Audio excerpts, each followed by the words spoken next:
everyone, welcome back. In this video, I'll show you how to fix the Klarna app freezing issue. First, swipe up from the bottom of your screen, look for Klarna, swipe it away completely, wait for a few while and reopen it. Then, if the app keeps freezing still, restart your phone and try again. Next, go to your phone settings, open the app and select Klarna and clear the app's cache.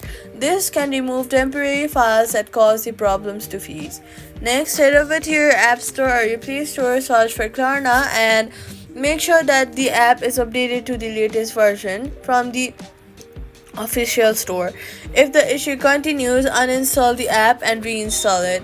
These steps usually fix most of the freezing problems. That's how you fix the Klarna freezing app